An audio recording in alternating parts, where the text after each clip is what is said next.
The first tactic from the satanic tactics that are used and these ploys that are used to deter people and prevent people from khair and from benefiting and from being guided and from remaining steadfast upon the deen, especially in the times of fitan that we are living in today, whether it's fitan of shubuhat, the trials of doubts and different ideologies that are spreading all over the world, or the fitan of shahawat, the fitan of desires and lewdness and nakedness and evil and zina all over all over society and the like. In societies like that, we believe that it's best to warn against a scholar of the caliber of Sheikh Sulaiman al-Ruhairi to come and benefit the people. And an entire campaign is put out and conducted in order to hinder the people from such khair. The first tactic that is used is using names of specific Salafi scholars whose status they have raised so highly in the hearts of the Salafis that when they hear that those particular scholars have said something, that it is accepted without hesitation, and opposing it is unfathomable. There is no way you can oppose Sheikh so-and-so. How dare you? He's been known to do such and such and such and such. He is the one who clarified the affairs of so-and-so and so-and-so in the past. Therefore what? Therefore now accept also his ruling in this affair. Right?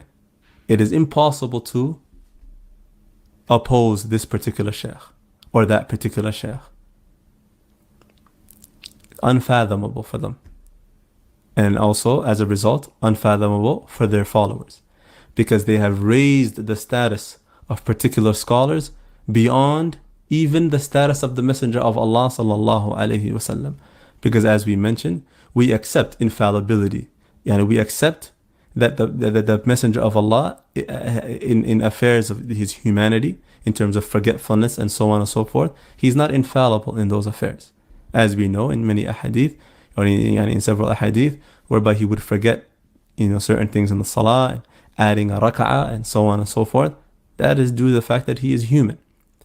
So we accept that fact for the Messenger of Allah sallallahu alaihi wasallam, but we cannot accept that a particular sheikh may be deceived, that a particular sheikh may have heard one side of a story and not the other side.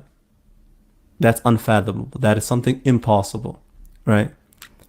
And so the tactic here is to raise the status of that sheikh in the hearts of the audience to the level where they cannot possibly believe it is possible to oppose this particular sheikh. That it is possible to oppose this particular sheikh. And the reason why they do this is because they are bankrupt of proof themselves. And so since they are bankrupt of proof, they utilize the tactic of spending years and years of indoctrinating those Salafis who do not know any better, or those who trust them, or those who cannot understand the speech of the scholars for themselves, in order to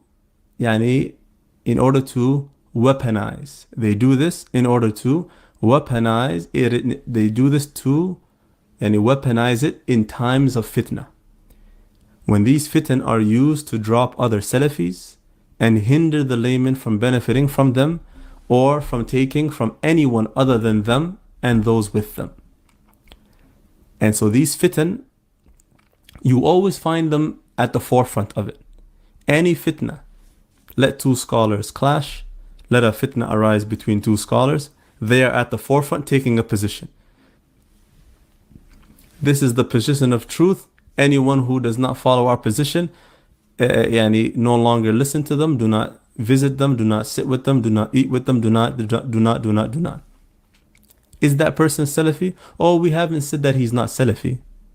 طيب, but you give him the mu'amala of the mubtadi'.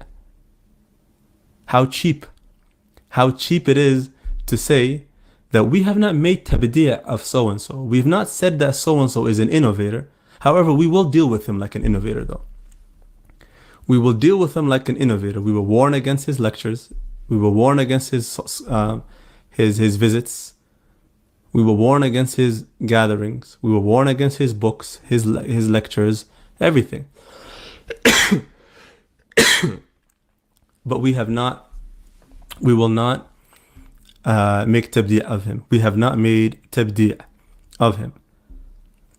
We will deal with him like an innovator, but we will not call him an innovator, right? So if you are dealing with him like an innovator, what is the use of even labeling him?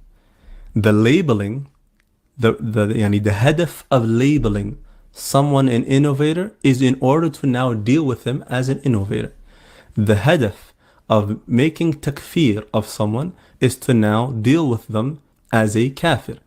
You did not pray behind them. You did not marry your women folk to him, and so on and so forth. The hadaf of making tabdi' of someone is to let people know that so-and-so is an innovator. Do not take knowledge from him. Do not sit with him. Do not, as the Salaf did. So how deceiving is it that they believe it shows their justice? And this is the deception, the subtle deception. That when they say, do not go, do not go, do not go, and anyone who says that we make tabdi' is a liar. No one said that you make tabdi', first of all. However, when you deal with him in that way, what is the use of even the tabdi'? You've done worse than the label. Because as we said, the labeling brings about the dealing, how you deal with that individual. But if the person is still from Ahl Sunnah wal Jama'ah, why is it that you do not differentiate between how you deal with him and how you deal with the mubtadi'? The scholars of Ahl Sunnah wal Jama'ah even differentiate between how you deal with the mubtadi' who is a da'i ila bid'atihi, al-mubtadi'u alladhi yad'u ila bid'atihi, the innovator that calls to his innovation, wal-mubtadi' alladhi la yad'u ila bid'atihi, the innovator that does not call to his innovation. The scholars themselves, from their justice, they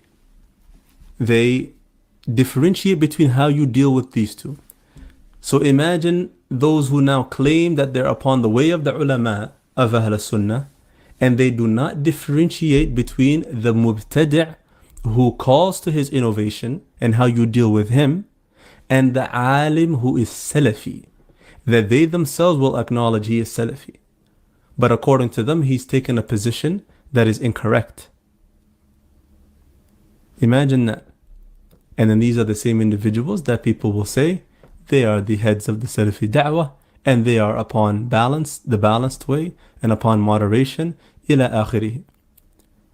Rather, these are the same people who do not differentiate between the ulama of Ahl Sunnah wal Jama'ah and the mubtadi'ah who call to their innovation.